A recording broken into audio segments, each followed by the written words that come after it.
Ladies and gentlemen, welcome to East versus West.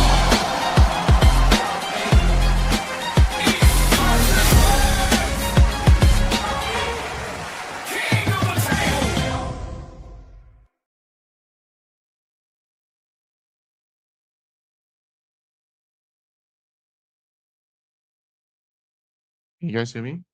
Hear me? See, I plug this sucker in. There are plenty of good matches. Devon, left hand, and Super 88 Stoneburn, your 115 champion for Cash Grab. Well, welcome everybody. You guys are amazing because this week has been full of conversations with Vienna coming up next. Here in Europe, it's 2 a.m. Well, thank you for staying up. It's but I am having a lot of fun past few days because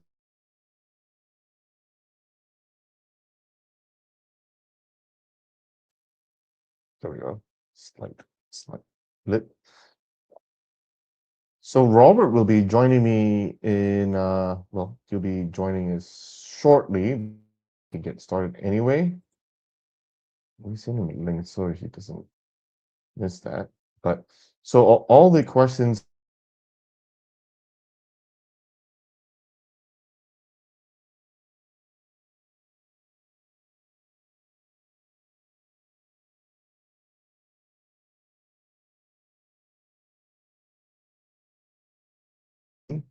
Oh, check this out. Benji has been getting some incredible views for his personal channel where he does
sorry, it's I don't know, I was up for a couple of hours and the internet was fine, but now it's all dead all of a sudden, so super big apology there. Oh yeah, I'm back. Let's see. So here's a message that I think we should talk about.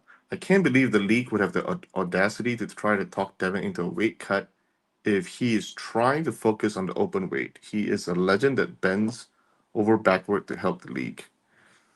Hmm. We've always given the athlete final confirmation on whether or not they would like to, be part of a match. Sometimes it's a little frustrating sometimes because uh, you know we think we have a good match all set up, and then the athlete's like, oh, I'm not ready, and then okay, we have to move on to the next guy and whatnot. Uh, so this just goes to show that we take into consideration the athlete's well-being first. So there's that, right? Um, let's see. Oh, I think my internet's back on my main computer. Let's see if I can do that. There we go. Oh, there's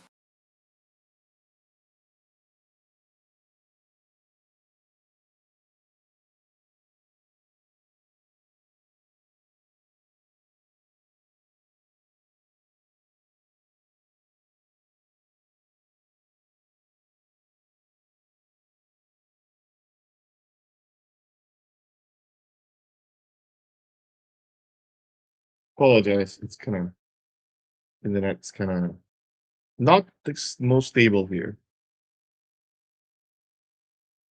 Another question about athletes. Dexter, why y'all give Alijan no matches even though he's a fan favorite? This is something we'll discuss a little bit more when Robert gets on. But for the most part, we are offering matches. We are.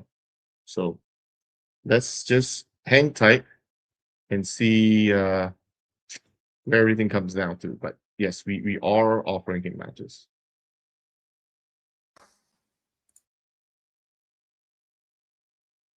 The next question we have is, well, so if no more is off and Devon can't cut for Alijan, who's left for Devon for February? We have quite a few options. We have quite a few options, and we'll probably, I don't know if you're ready to reveal it, but that's a we'll hang tight for Robert when he comes on. Here's another thing. Okay, Dexter, can you play music in between rounds while the athletes rest so it's not entirely quiet? We could, but wouldn't that also affect our commentators when they're speaking? So something to consider about. Unless you're thinking just background noises. Hmm, perhaps. I'll I'll look into it. I think we've tried it in, I want to say, Chicago. We had an in-house DJ,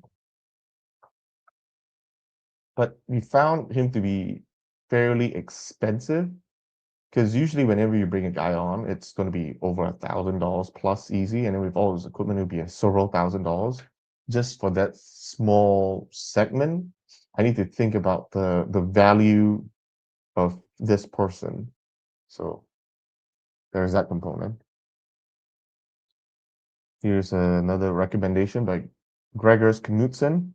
Hey Dexter, you should look into Penguins, aka Moist Critical, as commentator. He has done plenty of arm wrestling videos and collab with Devin. I've seen his nickname around. I gotta figure out who that guy is, but good to know. Let's let's see. Main hotel in Vienna. Let me look it up. It would be the Plaza Inn, I believe. I'll confirm that and make an official announcement so everybody can book tickets. Oh, I mean rooms, but I believe it's a Plaza Inn. Happy Sunday and happy holidays. I'm actually in Asia right now, so it's actually already Monday morning. Here's another recommendation. Hey, Dex, just something to think about. I think the backdrop when the arm wrestlers are fighting should be plain and not have athlete faces. There's too much going in the background. You you are not wrong. You are not wrong. Matter of fact, I've already made that adjustment going forward. The backdrop. with faces, it's not just too much thing going on. It's that most of our cameras, our main cameras, we have it manual focus. And but our roaming camera, because of how it's being hoisted high up, we won't have the ability to control the iris. So we had to set it on autofocus. And at times, if it's on a bad angle and the autofocus notices there's a face at the back, it goes crazy in terms of the you know the focus, and it goes back and forth because it can't figure out which face on the background or the foreground needs to be focused on. So yeah, so that's not gonna happen anymore. We'll keep it a little bit cleaner. And also we noticed that because usually all events we have sort of a theme, right? Typically we try to match it with the existing feel of the state. Example, so right in Switzerland, it's red and white. And interestingly enough, Austria is also good, you know, that the colors are also of similar. It's going to be in the reddish zone. Um, so we have the jerseys and the backdrops of similar color that could cause a little bit of like camouflaging. So we might want to, so we will probably pay a lot more attention to that. It's one of the lessons learned. You know, albeit we probably should learn it a little bit faster.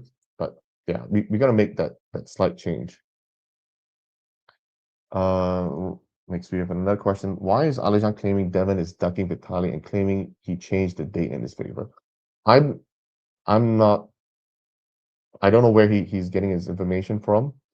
Um, he may not be following the media or the news as closely, I would guess, because anybody would know that that isn't the case. So, and I don't have to rehash the whole story, but we know that wasn't the case for sure. Oh, another person just put up music is a terrible idea. DJ is asking that to just make Devin and Tobias on the left. Not only does it make sense, but Tobias is a difficult stylistic matchup for Devin. You know what? I've been reading all the social media channels, and I am actually seeing that that's kind of the case, to be honest. I'm seeing a lot of people pushing that, but we'll see what Robert has to say when he comes on. I think he's coming on like in 30 minutes or so. Hmm. So y'all got it. Personally, I hope it's David Dadikan. Oh, I'm not sure which one you're referring to. Was it an Alijan match or to Devon's left hand? Let's see. Yeah, well, the commentator should fill the break, not music. That's where I was kind of getting at. And so here's another weird cat eating. Are you guys going to bring back the ring goals at some point? Well, better question is, did we ever have a ring goal at East versus West? That is the question. So it's one of those where you know, to me, ring goals are along the lines of smoke machines and say coal sports, right? If we don't have them, nobody's gonna really miss them. And if we have them, nobody's paying attention and hoping they can see some coal sports. That, right? I mean, what's the likelihood of somebody buying a pay-per-view just because there's a coal sport or a ring goes? Very low. So that's why it's kind of a lower priority for us to think about right now. Hmm. But hmm, not saying that we won't ever have it, but just not something we think of right now. Uh, let's see.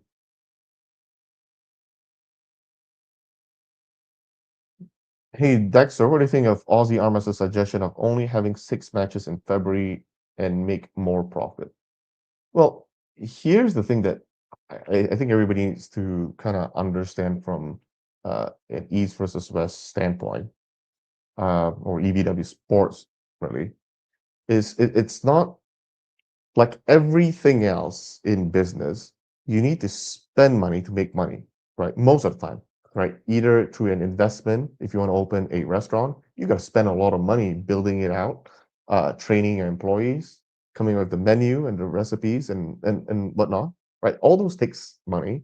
So anybody who thinks that a cash grab at the very beginning, that's probably not the wisest, because what essentially that we've talked about having a smaller card, yeah, it will probably and to be fair, all right, just look at our prelims. We don't make barely any money off the prelims, maybe a couple of YouTube monetization, but that's in the direction we're moving, right?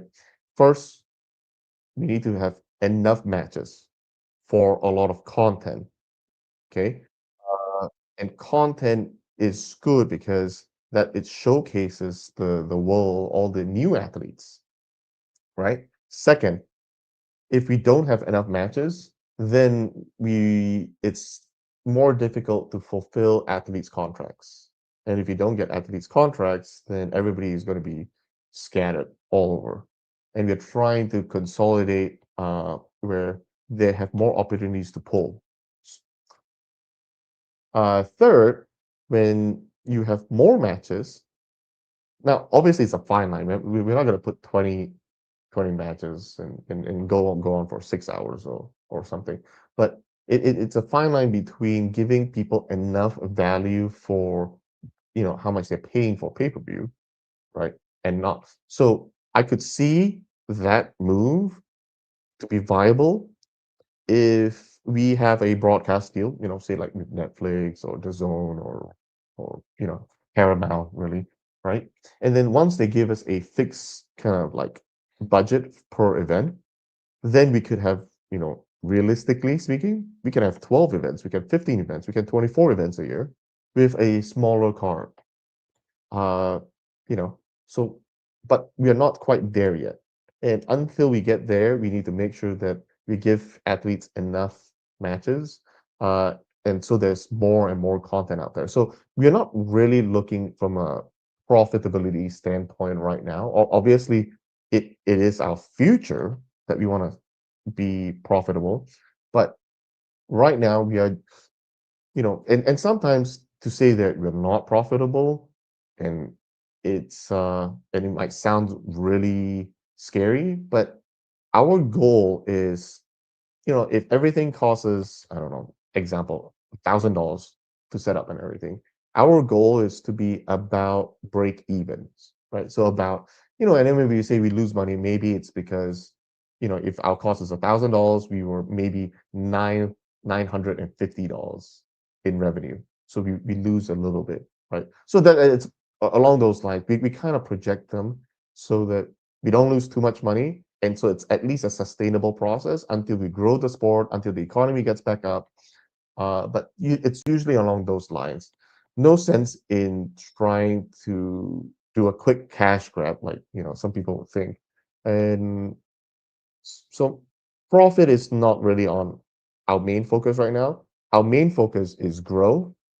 And then people would be saying, "Hey, why is there a paywall?" I mean, one of the biggest thing, it's the whole paywall with the extended polls. I think there's a massive, again, to clarify, and I mentioned this a few times. People who've been on my show, would remember that the this weekend, right? It's mostly releasing full matches. And then as soon as that's over, we'll release a couple behind the scenes stuff, and then eventually we'll release the whole extended polls. Now, the idea behind the extended polls, it's for a few things, right? The biggest thing, like absolutely the biggest thing, it is for the athletes. Okay, the athletes are getting uh half of almost half of all the revenue received from the extended polls. And then another portion of it, it's mostly paid to the broadcast companies. So the athletes, and I'm glad to announce that we got the numbers back, and 100% of everybody who bought the extended polls all used the code. So everybody got that discount, and the remaining money that was collected, half of it goes to the athletes. So, so right now the athletes are some of them are naturally incented, like motivated to do a lot of promotions, right? And you see them like, say, Michael Thorpe, right? He naturally promotes very well. Like he's very active on social media. We can see Camille this morning. He's asking people to watch some of the full matches, right? But then there are some athletes who are not as well, um, they're not as well oiled when it comes to social media. And having this promo code, the idea also behind it was to see if we can incentivize them to do a little bit more promotion. And it's mostly a self-promotion thing, because we want them to say, hey, come support me when I pull next weekend or whatever, right? So that was kind of also another motivation factor of why we did this pilot program. And we are gonna actually, I was talking to Robert, we are gonna change it up a little bit, right? And again, I thank those people who supported us.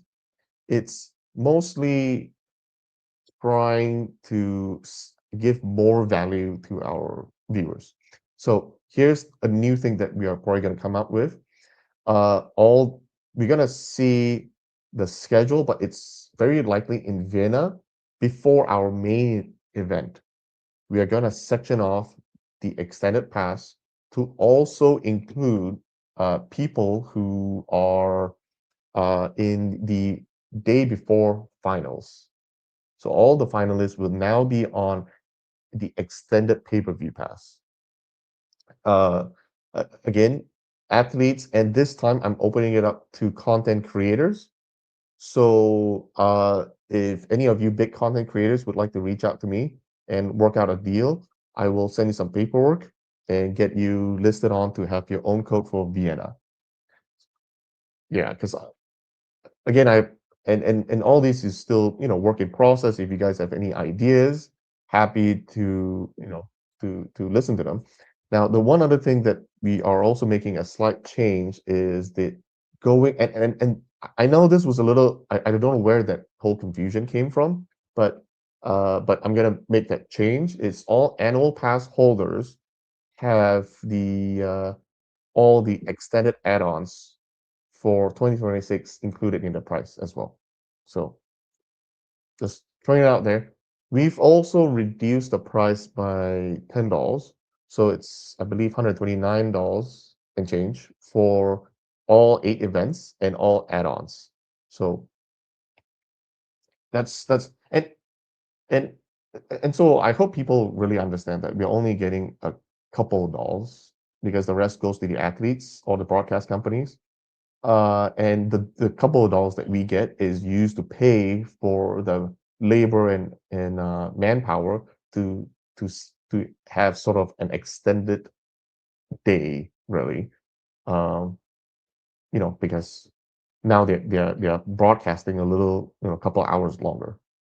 So there's that. Hope that kind of clears up things a little bit. Hmm. Somebody mentioned Jake Paul. Robert's coming in about 20 minutes, I think. Hmm. Jake Paul, yeah, I did see that. That's a good point. That's a good point. Hmm. Well, question is, I don't know how to get to Jake Paul, but Jake Paul would be, I mean, he would draw a lot of eyes for sure. And I actually posted on my channel, on my personal social media, because they have an incredible platform where, like, that match wasn't even close, in my opinion. That match wasn't even close. If Anthony wanted to take out Jake Paul in the first round, he probably could. But the way that they marketed and promoted that match, the, it felt like it was a real match to contend with. So I kind of told my team, I said, hey guys, let's study this promotion and see how they did what they did. And it's like Devin pulling me, and somehow or other I made the whole world believe that I had a shot against Devin, right? Like how does he do it? So something to consider. Uh, red color affects the video. Yes, red color. Yes. I think what they did was it was more to highlight the backdrop to see if it blends in with the whole feel and vibe. But I already told them I'm getting rid of that whole red color, other than outside of the walkouts, because what I hated was that when the gimbal camera was behind the head ref, that angle it was mostly red light and it was kind of distracting to me. So that's also changing. Oh, here's a super chat. Can you tell us how the promo codes played out? Any athletes sell more than you expected? Let's see. Everybody had you know, promo codes used. All athletes had promo codes used. Let me pull it up, see. I won't announce the numbers because I think that's still pretty private.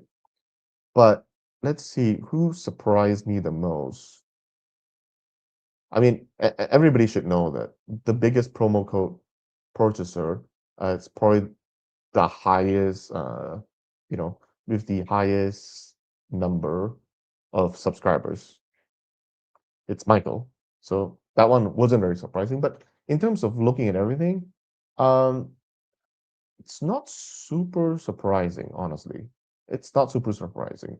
I mean, people who pushed really hard had decent numbers, like Vindalgas had decent numbers, but the other one that had pretty decent numbers that came out from relatively nowhere, it's Mayan. So Mayan also had pretty decent numbers, from a percentage standpoint. There's let's see. Ringles is corny from L Sims. Yeah, that's why Robert and I felt like we don't need it just quite yet. We don't need just quite yet. A few people in the chat is also like Luis Rasmus 6568 says please no Ringles. Yeah, you see, it's one of the things where it's quite polarizing, and I don't know if we need to be that polarizing right now. So 8 to 10 matches seems to be a sweet spot for me. That's where we are kind of shooting for. That's why we kind of broke out the prelims. That it's an optional thing that you could stay on to watch or just go straight to the pay-per-view. Let's see. No, I do not know. I only saw the first round video, just like everybody else. So no updates on that side. Here's another super chat. Casey Byrne. This is real. Recruit is scary for Devin in a year. I don't know about a year, but I think he'll be scary. And just like something that we learned, Robert's kind of idea is to make sure that we don't throw any upcoming stars to the wolves, or technically the deep end, so quickly. We need to gradually kind of make sure that we take it step by step and let them work themselves way up, right? So Recruit and Devon won't happen for a while unless Recruit's on a crazy win spree. Uh, you know, but I don't know if it will happen in 2026. See,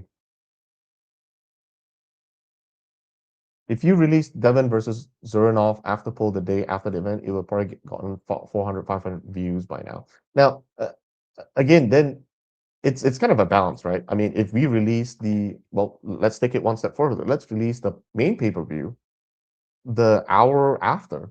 I'm sure I'll get millions of views, right? But then we'll also have maybe our pay-per-view sales drop by 90% at that point.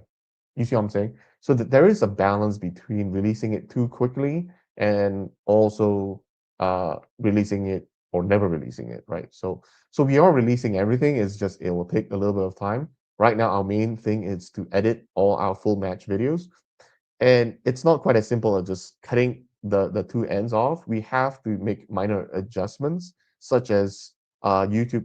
A lot of the walkout musics are copyrighted, so we have to clean and replace them, right? We have to add intros, outros. So, but we have already started releasing the full match videos. So, Adamantium is saying the bigger the polls channels, the more views they attract, just like musicians bringing their own fans to the concert. That's absolutely the case. So, one thing to look at is people with a disparity between, you know, the disparity between what their subscriber count is and what's the percentage of all extended pass purchased. So that's where we see outliers, right? I'm sure when we have, top stars like say Devin polling and Levon polling, I'm sure their code's going to be used a lot heavier. But it's actually the other guys that I'm looking at to see who's been actually helping promote quite a bit. So there's that. The Vienna hotel code, I believe we'll be getting maybe more than one hotel, so I'm sure we might get some codes. But for sure, I'd say don't wait to buy your plane ticket right now, right? That's like probably the best thing you can do right now before it gets higher and higher. Because our venue in Vienna, it is going to be massive and amazing and very, very beautiful. Let me see if I can find some pictures for you guys. And then you guys might be salivating a little bit. If I can find them. Well, maybe I'll do it later. Let's see.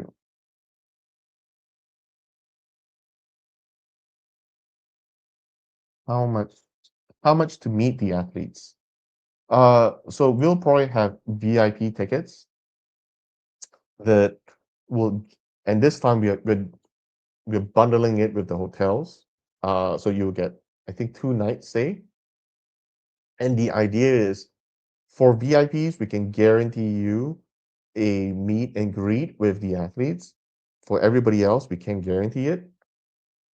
Because the VIPs, they have access to several private sessions that are not open to the public, right? And usually we have so the process, I don't know if people know how the VIP works, is when you purchase the VIP, you'll be included into, we will send you a link to a WhatsApp group where when you join, we'll give you updates and you have communications with our VIP coordinator, and we'll release all the location and timing and schedule where all the athletes things are happening. It allows you to meet them one-on-one, essentially, right? And I'm also in that group chat. So if you as a VIP are unable to meet an athlete for whatever reason, I've usually tried to make it my own personal mission for you to go find and get your athlete and have a one-on-one. So in the past, I even call an athlete down when, after an event and says, hey, there's a VIP who's looking for you. And so, I think it was Matt Mass in Arlington, and he was in the middle of his shower after his match, and he came all the way down just to meet the VIP. So that's the level that we can make the commitment that you will meet every athlete. So let's see. If you want to grow the sport, stream it free, absolutely free, then use sponsorship because it will blow up. This pay shit is not going to work at growing the sport. Well, that is eventually our goal, right? When we get to broadcast, we will, part of the whole broadcasting, we will do it. But at our level, we are paying like 6 figures, well into the 6 figures, every event, right? I mean, just like our broadcast and AV usually is already in a 6 figure range. So we want a sustainable model where we're not saying we need to go be flush with cash right now, right? All we want is enough runway where we could be doing this for years and years to come. right?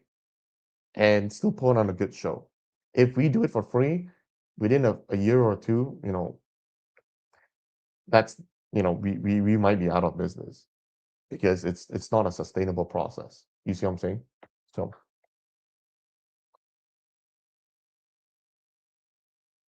it's there's another question about Ivan Matushenko. If he'll be coming back, let's hold off for when Robert comes in on that one. Yeah, we need Devin versus Mike Tyson. 324 thing. Well, I'll probably beat him, not in anything physical. Oh, you know what? I probably can beat him maybe in a 100-meter dash. That's where I'll probably can beat him. And then another troll here, Mr. Roberto Soto, is asking if Devin is my boss. No, Jody is my boss. Let's see. Let's see. Another comment here by Wyatt is saying Mayan looks scary strong against Jason Momoa last Saturday. Mighty impressive young man. Yeah. I mean, here's so technically I don't know if everybody knows, but this is actually the first card that Robert and Snezana put together from scratch, from A to Z, right? In Atlantic City. And you guys saw how unexpected. We had so many great moments that was put together that it's probably by far for some the best event of the year from a matchmaking standpoint, right? And yeah, so this is really the first in Switzerland. A lot of the matches were inherited from the matches that was slated for Baku in September that we had to roll over into November. That was created was put together. So that card was decent, but I mean, man, I'm still thinking of all the matches in Atlantic City, and those were mind blowing, absolute mind blowing. And I think you guys can expect to see more and more of that, because what happened is the one special thing that has been kind of focused on, it's pulling in a lot of, I mean, prior to this, not many people knew the level where, say, Bogdan is, and I mean, the insiders know how good Bogdan was, right? But for the majority of fans, nobody knew how good Bogdan was. Same with Mayan, and even, I mean, Jason put up a good fight too, right? So there's a lot of newer guys that we're bringing in. I think just what the sport needs is fresh, fresh blood, right? You want to really get some fresh blood in, and you'll expect to see a lot of more fresh blood. And with the whole prelim system, it allows us to do so without affecting the main event. Uh,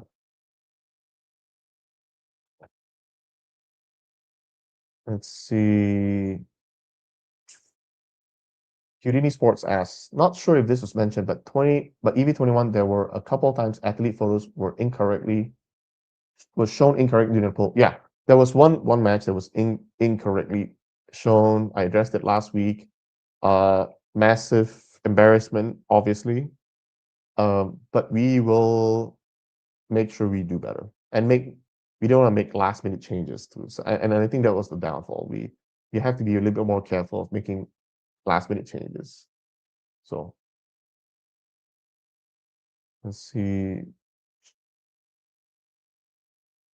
Lot said the code didn't work.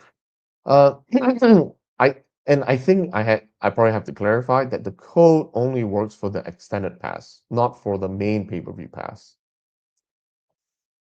But thinking about it, I might have to reconsider that. But yeah, for the most part, the code mostly only worked for the extended pass.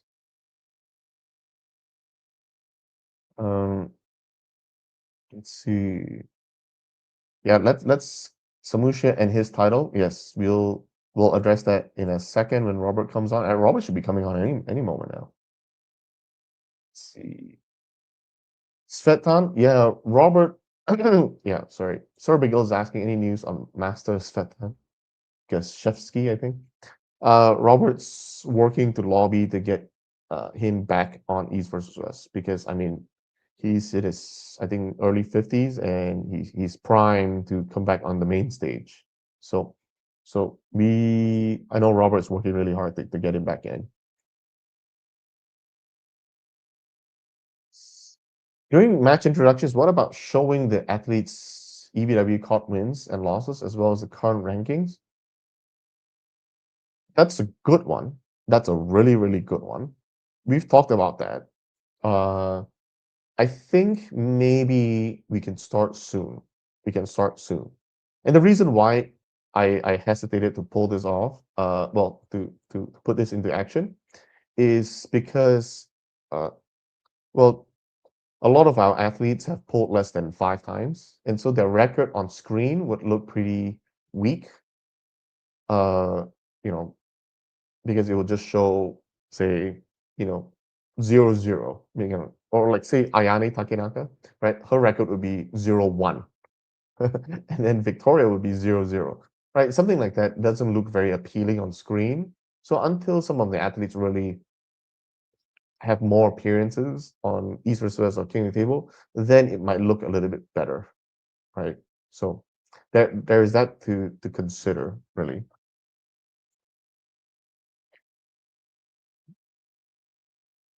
Schoolboy Left is really strong. Could have another prelim match for the right match. I mean, yeah, potentially, potentially.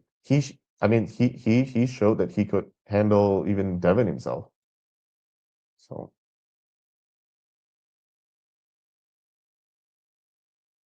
Schoolboy needs a new name. Schoolboy needs a new name. He's going to be 30 years old and stuck with that. Yeah, yeah. Shout out to the Borman brothers. I don't know if you guys are following, but he's doing some pretty interesting training there. With Michael. Uh, and who knows, we might see a Kings move out of Rickard in his next super match. I actually did see him training for it. Let's see. Any update on potential Leonidas match in April? I haven't heard back on this too much. Robert might have a little bit more on this. Random question, Dexter. Do you vape? Nope. I've never put a cigarette in my mouth before. So vape is definitely out of the question as well. I just yeah. The younger Borman brothers is quite formidable as well. That is true. That is true. I'm gonna skip one of the comments there by Salvation Damnation, but that's pretty funny.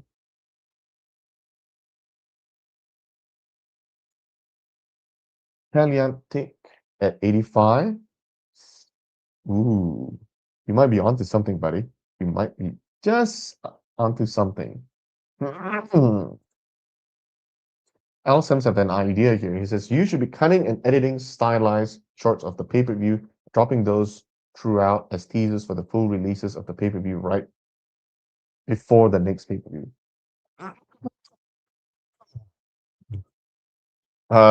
You're not wrong. Typically, the first priority, because it's the longest to work on, it's the full match editing. Now, it's not to say we have like a massive editing team, right? We have a decent team, but not big enough where we can, uh, you know, have both the team editing the full match videos and also the team working on the the shorts as well. So usually we kind of do the full match edits and then we'll move on to the shorts that backlinks into the full match videos. So, but I don't know if anybody wants to volunteer and help us cut, clip, and edit things. Very happy to do so. Here's another one who's supporting Talent Nick. Would be great. Uh, VIPs get access to Matt Mass in the shower. Well, for the right price, Matt might agree to it. I don't know. see, there's Houdini says, think about it. There's a card every 6 to 8 weeks. $20 is not much, guys. Support arm wrestling. Thank you very much, Houdini. There was a post on Reddit this morning I was reading. It says, look, UFC is charging only, I think, like $90 or $80 for the whole year for it. And I went into that Reddit thread thinking that it was going to be a whole bunch of people hammering us that our annual pass is higher than that. But I was pleasantly surprised. If you guys check this out, hold on, let me see if I can pull it up. I was pleasantly surprised that most of the people, they were pretty supportive of the whole thing. Let me see if I can pull that up. Okay, I'm gonna share my screen. Share screen, UFC share. Let's see, it's sharing right now. So says it's okay, $60, right? UFC compared to EVW price. I thought it's like, oh man, I'm gonna get killed here, right? But you see a whole bunch of people's like, kind of supporting us, saying like giant company versus small promotions, right? It's not fair. Another one is, it's disingenuous comparison. UFC is streamed by other platforms. EVW does not have the luxury, right? And UFC, their pay-per-views were like $80 each, and 12, it's $1,000, right? So it's reasonable, niche, low volume products generally price higher than mass produced, readily available, popular products, economies of scale. I've been watching UFC since the beginning. UFC has always been $60 to $80. So, I mean, generally speaking, like this thread was very supportive. So I think everybody who has you know has come this we have come this far, and you guys haven't given up on us, even though it was a kind of a dicey thing a couple of months ago, early in the year. And I'm just happy that you know that I think based on viewership count, we are growing. So I so I'm pretty happy with that. Uh,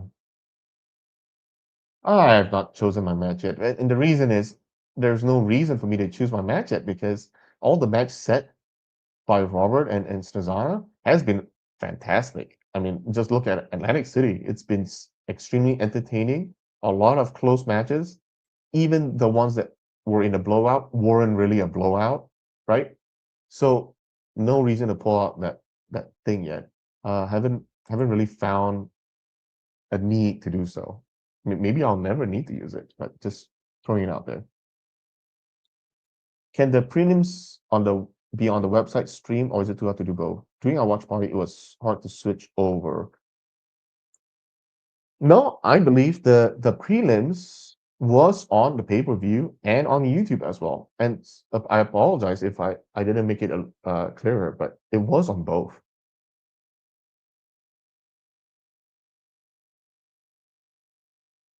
Am I satisfied with the current ranking system? Any plans on changing it? No, I'm not satisfied with the current ranking system. But guess what? I don't think there's any perfect ranking system. I don't think there is, because there's always going to be exceptions, right? So that's why I think it's the current system where it replaces the spot of the winner gets to replace the spot of the winner of the loser if it's on he's lower ranked. It's not perfect. I mean, there's a lot of talk about whether Michael should be ranked higher currently or not. It's quite challenging. It's again, there's no we could argue for hours and hours, which we did internally, and we still couldn't come to a happy conclusion that everybody was satisfied with. So I think one of the fundamental problems is too many weight classes. Men's combat sport works best with 5 weight classes and maybe 6. If there's oversaturation, 5 is the sweet spot. Well, I think in arm wrestling, we have one level that makes it a little bit more challenging, right? It's that now not only we have all the weight classes, but now we have both hands, right? We have both hands. So you essentially double the amount of divisions, which makes it a little bit more challenging to So there's that. YouTube prelims should be headlined by people with big channels. Shaw versus Camille or Laws, for example. So yeah, I don't disagree. I mean, this time we had I would imagine that it was a reasonably good, or anticipated match. We had Rickard and Schoolboy. Like in no other promotion that would be given out for free, right? Now, granted, it's the left hand, but it's still Schoolboy and Rickard, right? So we have that. Uh,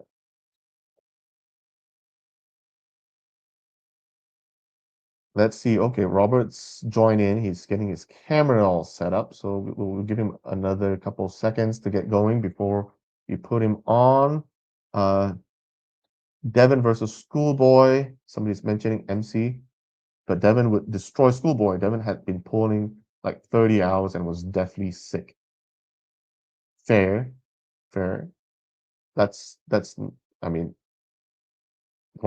Devin's not pulling. He's always pulling somewhere. And it's probably why he likes freedom arm wrestling so much, because it's literally you can pull anywhere. All you need is something for your elbows and you're good to go. Schoolboy is gonna look young at 40. Let's see. Don't ruin your lungs. I don't know, man, but a lot of countries, like I think Singapore has already banned vaping. Malaysia is next to ban vaping, so maybe vaping is not the way to do things. Just something to consider, guys. Let's Schoolboy needs to start learning English so he can actually communicate. I think just like everybody else, like even I myself, I try to learn other languages, and I know a decent amount of languages, but some of them are my proficiency is pretty terrible, maybe at a kindergartner's level, right? And I hesitate to speak it because of the fear of saying something wrong. And I think like Schoolboy, he actually knows some English, but even at the event, he would just whisper to me in English, or just maybe one or two words. So I think it's more about practice, and they'll get there. I mean, look at Susanna's. But we speak English all day long. I don't speak Russian at all, and we speak English all day long. But when she gets on camera, she's like, "Oh, I don't think my English is good enough. So let me speak in Russian and let's get a translator coming." But her English is actually very, very good. She just need to get a little bit more confidence. Let's see. Jeremy Parker is saying, "Hey, Jeremy, I'm sure you had a great time with the Borman brothers. Saw you guys pulling. $20 is a very fair price for events. Hell, I'll pay $50. Yeah. When are you gonna make backstories about athletes facing each other to build the hype like the UFC did? It really gets new fans interested and emotionally involved when showing friends and family. Uh, we started a few things this time. Well, one was we well, all those needs to be done way ahead of time. And it usually costs a lot of money because, example, so this time, a week before the main event, we had Coach Ray and Tina fly to, uh, meet up with Michael, and they kind of film a bunch of stuff in a couple of days, but to put everything together wasn't quite as easy, and or we couldn't put it together quickly enough for Atlantic City because of time constraint. But very, very likely we'll be able to use Michael's footage and put something together before his next match. And you know what? None other better to ask than Robert, who's on. Maybe Michael might pull Levon. I don't know. That's a Robert Baxter thing. So, Robert, you on? Yeah, I'm here. Hello, everybody. Great. Great, great. We have there's a lot of questions about and it's usually surrounding between who Devin's gonna pull in Vienna. So I don't know if you wanna address that. Yeah. So I don't think Morozov is ready for a really tough pull like Devin. He's viewing Devin as not a very tough pull. He's thinking that Dadican or Vitali or Alajon would be a tougher pull for him. I don't know if that's just him, getting people excited for the match or not, but that's what he did say. So, but the fact that he is saying or has said that he is not 100% ready, I think we have to go with somebody else. We can't have athletes that are not 100%, unless they want to do, an easier kind of a entry back into the league. Now what I was thinking though is that Devin and Morozov would be the best. I mean, I think the fans would agree with that as well, and that's why we announced it. Is that we thought that would be the best match if Morozov was completely healthy. Now we were asking him month to month, hey, are you ready? Where are you at? Just so everybody knows, he didn't have a surgery on his left. It was on his right wrist, did a surgery. So there's really no way to know other than what looking back, we probably need to make a change and ask for doctor's notes, not just the athletes saying they're ready, but actually get the doctor to say they're ready. And then they've got to train after that. So it's going to be a longer time. So once we have the doctor's note, then there's going to be some period of time where they're going to be full out training. And so I think we have to change our policy a bit because we can't just rely on the athletes to tell us. So in this case, I think there was a few things that was said on that video with Morozov. I've asked Alex Baccarazzi, our translator, to go and translate every word exactly correct what he said. And actually, Morozov was being very humble. He said, I don't know if I can win. He normally says that too, by the way. He's pretty humble. He doesn't really go out saying, I'm going to crush this guy. That's not his style. But he also said that he doesn't deserve to be at the ranking that he is on the left hand, he doesn't think, because he didn't have enough matches. Well, to me, that's being really, he's not giving himself enough credit because he had a phenomenal match with Vitaly Levitin, and I believe he would have won that match. In fact, everybody watching it would probably come up with the same conclusion that Morozov was going to win that match, and he was in complete control of it in the first round and even in the second round until his injury, and then he still kept pulling, and he did well. So it went long. It's very, very tight match with an injured Morozov. So I think Morozov is being far too humble in this case, and so I'm really not sure what the circumstance is with him and really where he's at, as far as his health. But I think we need to get a doctor to weigh in before we can actually schedule a match for him. So I don't think we'll be able to schedule a match. It doesn't make sense for us to schedule something for Vienna, although I think that would be great if he was ready. There are lots of other matches though for left hand for Devin. We have I think the match that Devin would least want to do at this point would be Dadican. That's a tough match for anybody. But he is not backing down. I asked him, would you pull Dadican? If we can't get Camille, or if we don't, if we want to just go straight to Dadican, what do you think? And he said, I'll pull anybody. He said, put me in front of anybody, whatever you want, I'm in. So, but he said, but please don't put me against Alajon right now at 115 because I really am trying to bulk up, and that would really hurt me to go way down and then try to bulk back up. So, but he didn't really rule that out either. He still said, hey, I mean, that would be my preference, but he said, I'll pull anybody. So I thought that was really good. And so that gives or leaves our options wide open. We could go with Alajon if he wants to do supers. And he's called the giant killer for a reason. He goes to WAF Worlds weighing 100 kg, and he beats, so a 220-pound guy beating all the super heavyweights left-handed. He's done it multiple times. And you see how good he is. So Alajon would be a great choice as well. But the match, but really, Devin's not worried about Alajon, even at 115 or 105. He's worried, he's more concerned about Dadikin. So I think for the fans, Devin versus Dadikin would be the match, I think.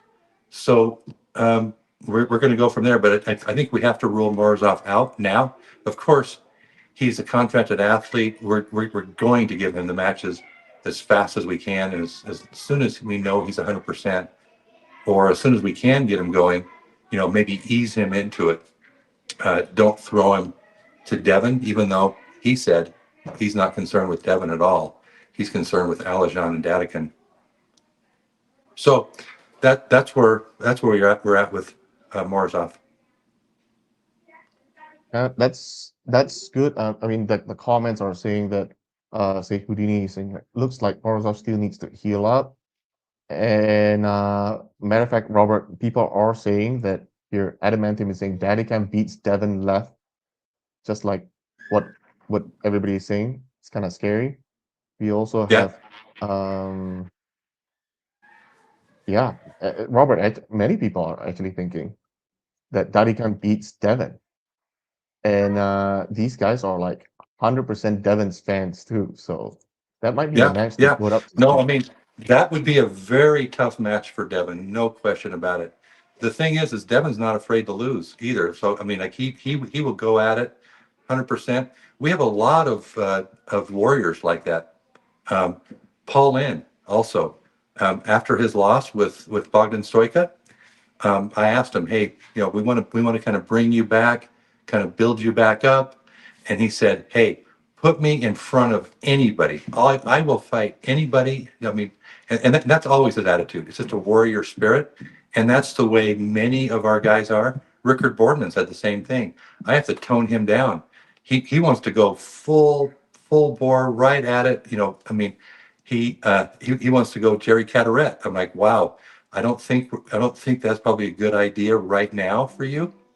But I think we want to make sure you're ready for somebody at that level. Now he will be probably pretty soon. He's making huge progress, but I don't think we don't want to throw him into the fire quite so soon.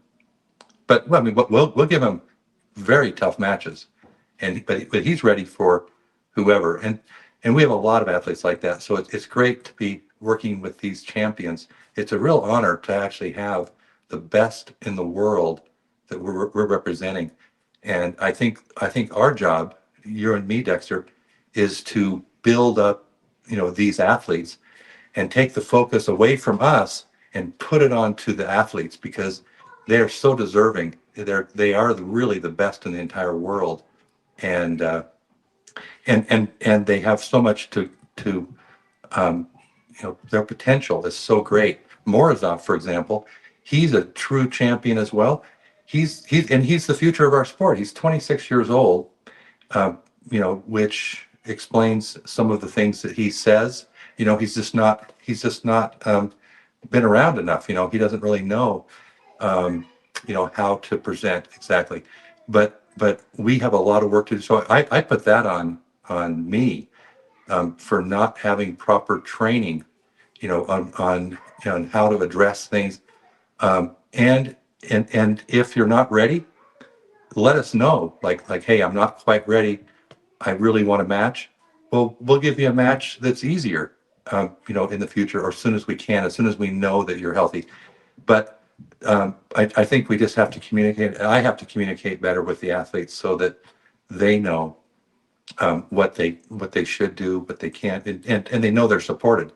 So I think our job is really to help the athletes and support our athletes and help them get to really achieve their potential, which is massive. You know, you look at Morozov. I mean, look at all the years ahead of that guy, and look where he's at right now at such a young age. You know, you look at these other rising stars. We have so many of them. I hate to single out, you know, just one or two of them, but you look at the Borman brothers. One, you know, Devon just turned 17 years old, and he's giving fits. I mean, he's beating everybody in his class, and these are tough guys in his class. I mean, he did not have an easy day. I mean, he made it easy, but these guys were top open pullers, pros in the United States and Canada, and you know the way he handled that. I mean, I was very surprised. We had to actually go to another weight division just to find a match for him because he cleared everybody out of his weight division so easily and handily. And so, yeah, that guy has got a massive potential, and I'm glad I listened to Rickard, because Rickard told me early on, this guy is my brother is better than I am. He's going to be a bigger champion than I am. He's going to be, you know, his potential is even much bigger. And these guys are both two prodigies, like Michael Todd said at his house the other day with the Borman brothers. He said these guys are generational, like they're once in a generation. We haven't seen anybody like this before in arm wrestling. You know, not even John Brzezinski at 16 years old. I told you he just turned 17. Was at this level. I mean, to where it's just not. It's unheard of. And so, and you know, he's beating all the top.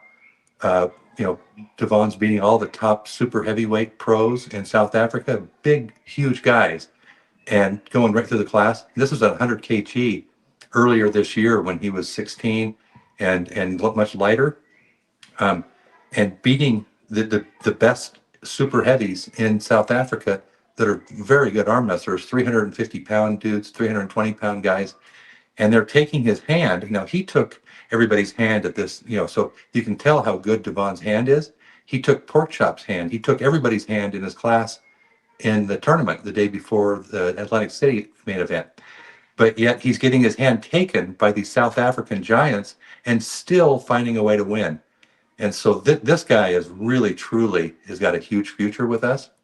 And then, of course, Rickard, everybody knows him. And obviously he has a huge future. But Rickard said, and he's willing to he's willing to build his brother up ahead of himself. I mean, you know how good Rickard is. And he's saying, hey, you need to be focused on my brother, who's even bigger. He's going to be bigger than me. He's going to be heavier than me. He's going to be taller than me. He's already stronger. Like at the same age, he's a much better arm wrestler, and he's much better in the gym lifts. So if you take the same gym lifts from Devon now and Rickard back then, at that same age, Devon's got him beat. I mean, handily, in both arm wrestling wise and weight wise, you know, in the gym. So anyway, it's just part of our big future coming up. I mean, and that's what we needed. East versus West was really starting to stagnate. We had the same athletes. We had not really any real rising stars coming in. Now we have all of these rising stars. We have the Borman brothers. We have Bogdan Stoika, who nobody gave him a chance. I mean, other than the people that really were in the know, there were a few, very few, that gave him any kind of a chance. And then he had, you know, I mean, he had no problem with one of our champions, Paul Inn, who is still going to have a big future in East versus West. But it just shows you the caliber of these rising stars. And then you've got Mayan Shadaringas from Israel, 21 years old, and he's on such a high level. So we're going to see a lot more of him. You know, Jason Merlo, even though he lost to Mayan, that was left-handed. That's his weak. That just so everybody knows, that's Jason Merlo's weaker hand. He says he's more technical left than right, but for sure stronger right. But the way he handled Paul Talbot and everybody else in the big field in Utah that came out, the top 8 in North America were all there, and Jason destroyed everybody right and left. And now you have Mayan, who just didn't destroy Jason, but he in the straps, he handled them fairly well. Outside the straps, Jason Merlo had the upper hand. But you know that's the level of guys coming up through East versus West right now, and there's many more too. I mean, we won't even talk about all of the. We don't have time to talk about everybody. Here's a super chat. Speaking of champions, or warriors, proving astrology says, do you remember that doctor that thought Devin's arm was crippled right before he smashed Putnik for the world title? Some athletes will always have excuses. Glad Robert's guiding the ship. Oh, thank you. We do appreciate all the support, guys. We really do, and we need it because there's so many. I mean, when we had the meltdown with with the East and Eastern athletes and the league and all this, there's a lot of people smelled blood in the water, and they really took advantage of that as much as they possibly could. And the people that stood by and really supported, we really appreciate, and they're still there. We really want to really shout out to you guys and you fans. We really feel it. So someone is suggesting Mayan versus Teliatnik. So Teliatnik has been mentioned several times on this chat, surprisingly. Yep. Robert. What do you think of him? Well, Teliatnik? I know exactly. But so I saw him, and you probably saw him too, Dexter. Nirzana and I saw how dominant he was at the Swiss Open. The Swiss Open is now the largest tournament in the world's history, because it was already huge and might have been the biggest back then, before we came in. But now that we combined forces with East versus West, we had over 900 entries in that event with 25 world champions. There's never been a tournament in the history of the world like this. And this guy, Teliatnik, he beat everybody, left and right, with ease. And he's quite a character too. He's got a lot of energy. He's perfect for East versus West. So I can tell you, he will be on stage in Vienna. I can't tell you who, but we have his opponent, and he's agreed as well. But I will tell you that he is on this. He will be on the dropped stage. it. I didn't want to confirm that, but yeah, Teliatnik, you've heard it here first. He is coming. Here's another super chat by KC Byrne. He says, I love the slow and smart process, but Robert, let's see how Rickard versus Devin would go in 2026. It'll be good for him to see, and Devin also. It might be a little bit too soon. I don't know. What do you Yeah, I think, think Robert? that's too soon. I do think it's too soon. I think it's going to happen. The thing with Rickard and Duvon, they're both, we have quite a few natural athletes, believe it or not, in East versus West. Rickard and Duvon are two of them, and they don't want to do anything to change. They want to continue being natural. It will be hard to compete with somebody that is not entirely natural, but we'll see. They really are not afraid. These guys are just going straight in. I mean, if we let them, they would go against Devin. Rickard would have no problem going against Devin, but I don't think that's not wise for him or for the league. I don't think. There's quite a bit of chatter here. I've seen it a couple of times now, but they're thinking about Rickard versus Jerry. Everybody wants to see Jerry pull again. Well, What do you think? Jerry's not out. I mean, Jerry's he's a legend. He has had 3 losses in a row though, but these are against top guys. We're talking Levon. We're talking let's see. So it was Levon, and then he lost to who did he lose to after that? So Levon there, and then Most wait, recently, Camille. yeah, well, of course he lost to Camille, but after that, I'm trying to remember who he. Anyway, he Lalatin, lost to Robert. what's that? Lalatin. Oh, yeah. So he's not getting beat by slouches. Now Camille, that could have gone. I mean, I thought could go either way. I wasn't sure which way it was going to go. So, any rate, I don't think Rickard is ready for Jerry yet. I mean, maybe later this coming year he will be, but yeah, he's certainly. I think he's ready for the to attack the top 10. He's already he's ranked number 12 on EVW, which is quite a feat inside of a year to do that. I mean that he's done it. The second match, he defeated Pablo, and Pablo was ranked number 12. I believe that's correct. Someone saying Rickard can't handle Jerry's press just quite yet. And I guess you agree. People are now guessing who Taliatnik is pulling, and some say Samusha. Uh, you know, there's another super chat. He No, says but Rickard versus Gennady. Feed him his first Georgian.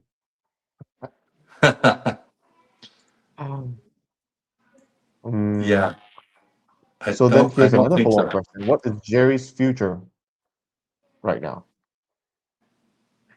Um, well, I think now that we've seen that Jerry has, he's multidimensional. He's not just a presser. He's got a king's move, which a lot of the guys that at a certain age, I mean, Svetan Gashevsky also went to a king's move. I mean, um, you know, the George, they call him King George from Canada, went to a king's move as he got older. Bob Brown has gone to a king's move as he got older and done very, very well. So, Jerry, I think we're not going to count Jerry out. We're going to give him a little bit of time. Let's not keep throwing him in, but we want to still build him up. So there are some people asking me about the ranking systems that we currently have. Do you have any thoughts or comments about our current ranking system? Yeah, I mean, I wish there was a way we could do a better ranking, but it's really quite logical. I mean, it's hard to dispute it. I mean, Michael Todd disputed it with me. I mean, we went through it back and forth because he thought that he should be number 5 and not Jerry before the match, before Atlantic City. But he agreed with our ranking system. In the end, after the logic, he actually agreed. Yep, nope, that's right. But in the beginning, he was very much against like how we were doing it. He thought that we were doing it wrong. So I mean, I think there is a better way. I don't know what it is yet because you've got to have, if you don't go by strict logic, so just strict science, what we're doing is correct. But if you go by some art in there and you throw in other variables, maybe style, different. I mean, you can add some different variables to it and probably come up with a more accurate ranking. So I'm not saying our ranking is the most accurate. I'm not. I'm saying that it's the most logical, and it's you really can't dispute. I mean, I really don't think you can dispute that. But is it perfect? No, I don't think it is. I think we can do better. Yeah. Everybody's saying that. Well, they're saying that there's a lot of debate going on what's the best ranking type put in. But you're right. It's there's no perfect system. That's what I've been telling you. That there's no perfect system Yeah, because there's so many variables and that you have to account for. And so right now it's just yeah. going to I pure mean, logic. I think if you put in subjectivity and just common sense into the logic, um, you could move the rankings around and get it right.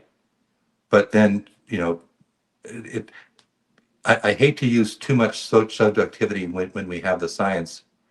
We have to respect the logic. Mm. Our head ref is on the chat. He says there should be no ranks given after 4. So Luke's on. Luke, I disagree. I respectfully disagree, Luke. There are some that says we should. Oh, here's another question I probably should answer. Are after polls pay-per-view included in your? So we don't have after polls. We have extended polls, and I mentioned earlier in this video, Robert and I, we're going to try to put in the finalist tournaments as part of the extended polls going forward as well. So there's a little bit more content, and depending on the event, we may have to do it before, or sometimes may have to do it after our main events. So, but that will be included in our annual pass. Let's Yep. see. Great. Another one is asking. Here's from a question from Focus GTO. He's asking, why aren't official organizers making Zernov versus Hermes? How long do we have to wait to see that? Why Hermes pulling only once a decade? He thinks it's Levon. So anyway, just to simplify it, what do you think of Zernov versus Hermes? I really can't see that being a good match for Zaranov. I mean, I think it's too weighted. I mean, I don't think it'd be close personally. I'd like to hear why that would be close. I mean, I know Zaranov has got a lot of. I mean, he's very strong and he's dangerous, but Hermes is the full package. He's got everything. I mean, he's got an answer for really everything other than at the very top, this top level. Levon, he didn't have an answer for. Devin, the first time, a few years ago, he didn't have or maybe it was a year and a half ago. I was actually there for that, and it wasn't very close, but Devin got in his head, clearly got in his head, and I don't think that'll happen again the next time. Here's another super chat question by Roy11. He's asking, what are your plans for Samusha and his title? Any upcoming matches or ideas for him? Yeah. So the winner I'm gonna, because we gave you one of the one of the guys in the 85 kg right hand for Vienna, Tiliatnek. That and I'm not pronouncing that right, I'm sure, but he's phenomenal. Whoever wins, and I don't know who's going to win because his opponent is equally fantastic. So I really don't know. But the winner of that match will then face Samusha for the world title.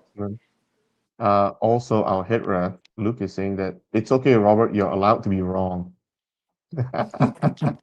Thank you, Luke. It's funny. So Duvon called out Auden. What in your opinion is on that matchup? No, that we wouldn't make that match. Oh my God, I mean, we already have the match set for Duvon, so yeah, we've got it. Yeah, we've got it laid out pretty well. I think it's going to be a great one. Can't wait to announce it. Yes, you have to hold back on that one. But that would be so stay tuned for Duvon's match. Another one's asking about Tobias and David left-handed. Yeah, I mean, Tobias really showed that he's the real deal. I mean, everybody knew he was the real deal before, but he has leveled up. His left arm, I think, is at a new level. His speed is amazing. He's very strong and as well, of course. I don't think he's ready for Datacan, but we'll see. I mean, we'll put him up. I mean, we'll move him up to the ranks, and he'll have every opportunity. Another one is suggesting, what about Bogdan versus Irakli? Well, Bogdan could go. I mean that could be good. I don't think we want that match right now. Bogdan has proven that he's ready for um, even higher level pullers. I don't know that he's ready for Irakli, but he's certainly ready for higher level pullers. at EVW. Here is another. I was chuckling earlier because I saw this guy. His name is Dexter Tan's Spectacle, but he's asking a legitimate question. Any upcoming women's matches in Vienna? Yep, we do have upcoming women's matches in Vienna, and they're going to be pretty exciting, actually. Um, so we won't announce those yet, but yeah, we certainly will. Yes, yes, yes. People are seconding Iraqi and Bogdan, but we've talked about it. Another question from YouTube guy 5941 is this.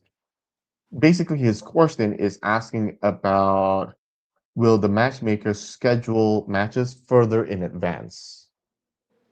And maybe you want Yeah, to talk about a little bit about the complexity about the matchmaking process. yeah. I mean, we can schedule some in advance, and we already are. So we're scheduling now for April for Germany. So that's being scheduled now. Um, and then we're also scheduling a bit for our June card. So yeah, but we can't make the full schedule until we know the outcome of Vienna and Germany. So uh, but we can do quite a bit. We'll have a skeleton, and we're doing that now. Yes. Let's see. Somebody's asking for a match announcement. Technically, Robert did leak out that Teliatnik is pulling. So that is somewhat of a match announcement. Let's see. Is COD still ran by us or someone else managing event plannings, if any, for next year? Yeah, so So, well, I guess you can answer that, Dexter. I mean, uh, you know I the mean, answer as well as I do. yeah, I mean, we have plans for King of the Table.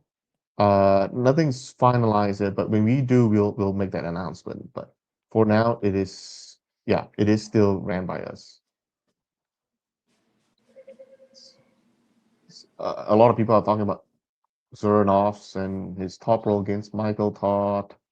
Let's see. Will we see John Berzing on EVW card again? I hope so. Yeah, I mean, John wants to.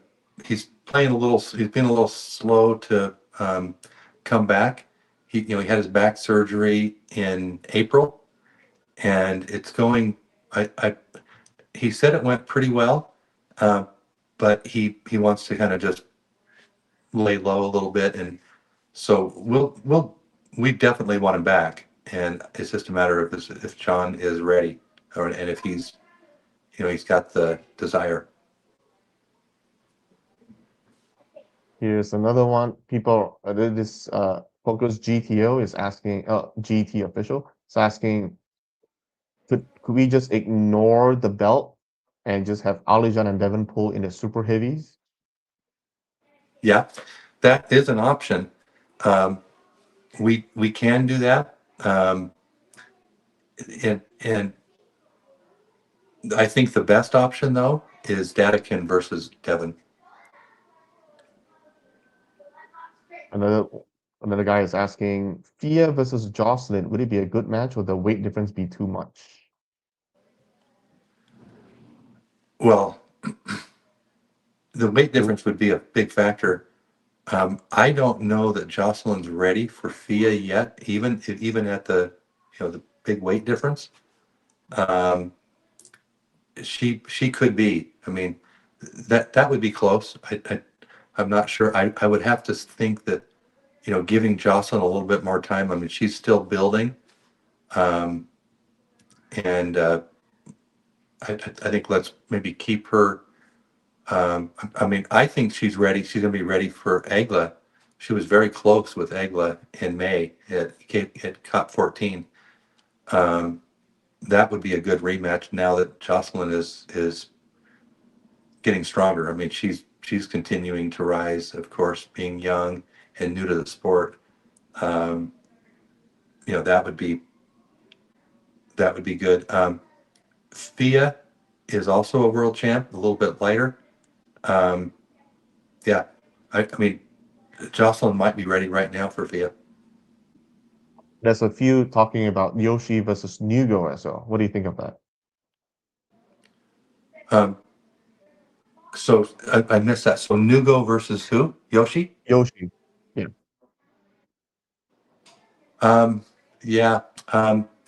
Actually, Nugo reached out to me today, and I haven't actually had time to respond yet. But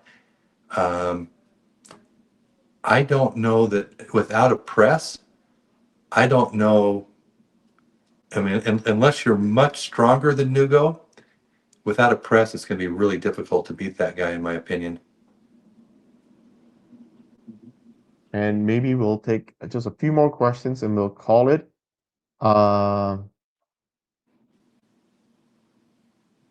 Thea called out Sarah Beckman the other day. What about Sarah versus Thea? Well, Thea's world champ.